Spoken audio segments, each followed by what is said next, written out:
ബഹുമാനപ്പെട്ട ഉസ്താദുമാരെ, ഉമ്മമാരെ, ഉപ്പമാരെ, എൻ്റെ കൂട്ടുകാരെ, അസ്സലാമു അലൈക്കും. അന്ത്യപ്രവാചകൻ മുഹമ്മദ് മുസ്തഫ സല്ലല്ലാഹു അലൈഹി വസല്ലമയുടെ ജന്മദിനം ആഘോഷിക്കുന്ന ഈ വേളയിൽ നിങ്ങളോട് 2 വാക്ക് സംസാരിക്കാൻ കഴിഞ്ഞതിൽ ആദ്യം തന്നെ ഞാൻ അള്ളാഹുവിനെ സ്തുതിക്കുന്നു. അൽഹംദുലില്ലാ. ലോകത്തിൻ്റെ അനുഗ്രഹമാണ് തിരുനബി സല്ലല്ലാഹു അലൈഹി വസല്ലമ. സ്വന്തം ജീവിതം തന്നെയാണ് നബി സല്ലല്ലാഹു അലൈഹി വസല്ലമ സന്ദേശമായി ലോകത്തിന് സമർപ്പിച്ചത്. നബി സല്ലല്ലാഹു അലൈഹി വസല്ലമക്ക് ഉമ്മത്ത് എന്ന് വെച്ച ജീവനായിരുന്നു. വഫാത്തിൻ്റെ നേരത്തും എൻ്റെ ഉമ്മത്ത് എൻ്റെ ഉമ്മത്ത് എന്ന് വിളിച്ചാണ് കരഞ്ഞത്. മഹ്ശറയിൽ ഓരോ നബിമാരും അവരവരുടെ കാര്യം ഓർത്ത് വിഷമിച്ചു നിൽക്കുമ്പോൾ നബി സല്ലല്ലാഹു അലൈഹി വസല്ലമ നമുക്ക് വേണ്ടിയാണ് നിലകൊള്ളുക. അപ്പോൾ നബി സല്ലല്ലാഹു അലൈഹി വസല്ലമ നമുക്ക് വേണ്ടി ശുപാർശ ചെയ്യും. പണ്ട് ജാഹിലിയ കാലത്ത് സ്ത്രീകൾക്ക് സമൂഹത്തിൽ ഒരു അവകാശവും ഉണ്ടായിരുന്നില്ല. എന്തിനേറെ പറയുന്നു, പിതാവിൻ്റെ സ്വത്തിന് അവകാശം പോലും ഉണ്ടായിരുന്നില്ല.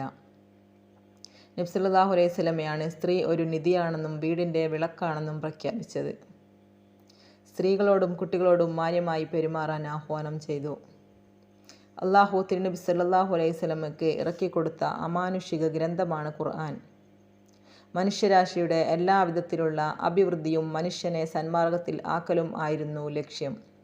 14 നൂറ്റാണ്ടുകൾ കഴിഞ്ഞിട്ടും ഒരു ഭേദഗതിയും സംഭവിക്കാത്തതും ഖിയാമത്ത് നാൾ വരെ നിലനിൽക്കുന്നതും പകരം കൊണ്ടുവരാൻ ഒരാൾക്കും കഴിയാത്തതുമാണ് അള്ളാഹുവിൻ്റെ കലാമായ ഖുർആൻ. വിശുദ്ധ ഖുർആൻ പാരായണം ചെയ്യാൻ പോലും അനുവദിക്കാത്ത സാഹചര്യം ഉണ്ടായിരുന്നു. ഖുർആൻ പാരായണം ചെയ്യുന്നത് കേൾക്കാൻ പോലും ജനങ്ങളെ അവർ അനുവദിച്ചില്ല.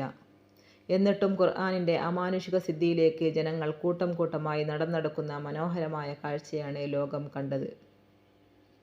ചെവി പൊത്താൻ ശ്രമിച്ചെങ്കിലും ഹൃദയം തുളച്ചു കയറുന്ന ആശയവിസ്മയമായി വിശുദ്ധ ഖുർആൻ മാറി. നിങ്ങൾ ഖുർആൻ പാരായണം ചെയ്യുക. അതിലെ ഓരോ അക്ഷരത്തിനും 10 നന്മകൾ വെച്ച് അള്ളാഹു പ്രതിഫലം നൽകുന്നതാണ്. അലിഫ് ലാം എന്നത് ഒരക്ഷരം ആണെന്ന് ഞാൻ പറയുന്നില്ല. പകരം അലിഫ് ഒരക്ഷരവും ലാം ഒരക്ഷരവും മീം മറ്റൊരു അക്ഷരവുമാണ് എന്ന് നബി സല്ലല്ലാഹു അലൈഹി വസല്ലമ പറഞ്ഞിരിക്കുന്നു. ഇന്നും ഖുർആനിൻ്റെ സന്ദേശങ്ങൾ പ്രസക്തമാണ്. തിരുനബി സല്ലല്ലാഹു അലൈഹി വസല്ലമയുടെ ജീവിത മാതൃകയും നമ്മുടെ മുന്നിലുണ്ട്. അത് ലോകത്തെ പരിചയപ്പെടുത്താനാണ് ഇത്തരം ആഘോഷവേളകളെല്ലാം നാം ഉപയോഗപ്പെടുത്തേണ്ടത്. മതത്തിൻ്റെ പേരിൽ മറ്റുള്ളവർക്ക് ദ്രോഹം സൃഷ്ടിക്കാൻ പാടില്ല. നബി സല്ലല്ലാഹു അലൈഹി വസല്ലമയുടെ ജീവിത മാതൃകയും ഖുർആനിൻ്റെ വെളിച്ചവും ലോകത്തിന് മുന്നിൽ സ്വന്തം ജീവിതത്തിലൂടെ സമർപ്പിക്കാൻ നാം തയ്യാറാവണം. അതിനാകണം നമ്മുടെ നബിദിനാഘോഷം എന്ന പ്രത്യാശയോടെ ഞാൻ നിർത്തുന്നു. അസ്സലാമു അലൈക്കും.